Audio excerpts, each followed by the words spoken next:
Hey, good afternoon. This is Chris Robinson, Rob Today Marketing with today's post-close grain and livestock comments. Well, corn finished lower, beans finished unchanged to slightly higher, and wheat once again did what wheat does, finished down 7 cents after giving us a hopeful rally a couple days ago. There's no two ways about it. I talked to a lot of farmers. I know also a lot of other brokers who talk to even more farmers, and there's just a general feeling out there that 420 corn is not worth a hedge, to put it bluntly. And $10 beans is not worth a hedge. It might be we might be singing a different story if we dwindle down 390 fails and then we're looking at 375 corn.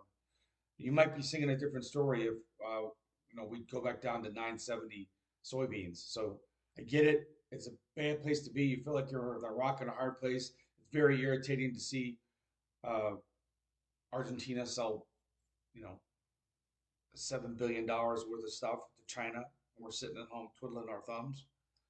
I get it, but I don't think it's a situation where you don't have to get decidedly crazily bearish. Putting a floor in is not getting a bearish. I would just say I would protect what we can for as least amount of possible and leave the upside open. I'll just leave it at that. Also, if for whatever reason you feel like, oh my goodness, I got to start selling something, then you've got to look at strategies where you want to keep the upside open if you're selling it down here. So manage your risk. Bottom line, some people are well sold, some people haven't sold anything.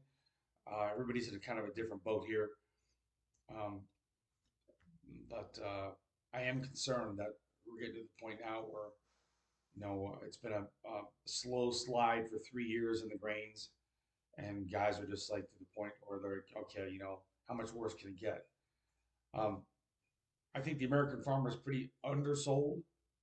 We never got any sort of spring rally. We never really got a summer rally, and things that historically had worked for marketing have kind of betrayed us this year.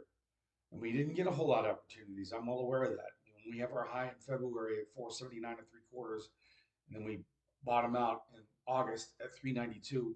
That's 87 cents of garbage trade. We almost got halfway back. 436 would be halfway back. 440 would be the 200-day moving average. For the life of me, I don't know why we did not fill that gap, the July 4th gap lower.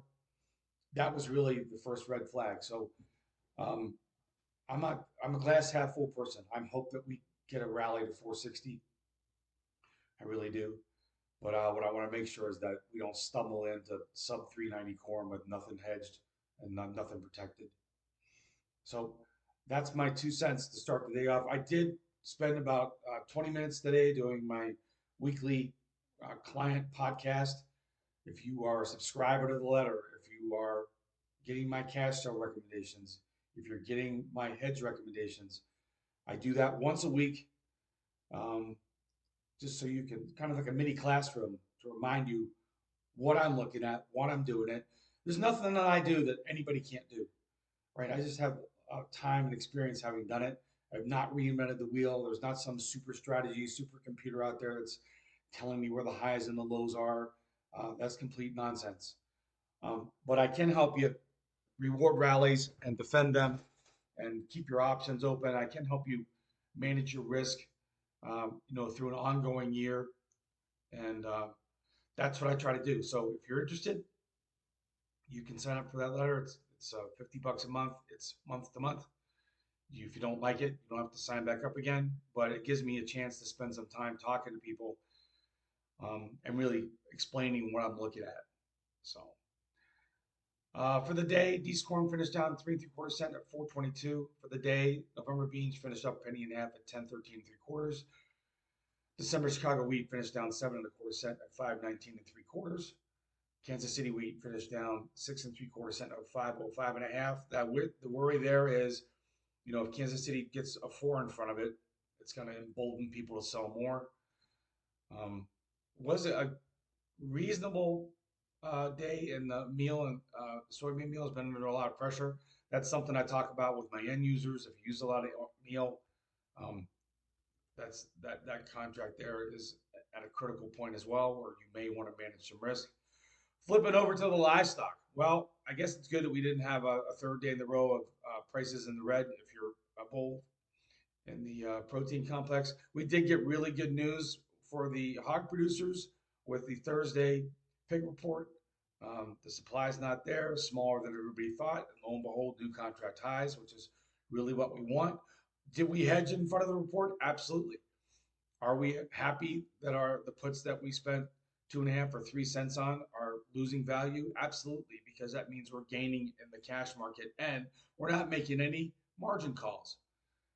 So that's the one positive for hogs. Hogs continue to squeeze higher. I will say this just real quick: feeder cattle. If we had a $25 break the last sell off that we had. We went from that contract high at the end of August, and then we kind of bottomed out there um, 10 days ago in the middle of September.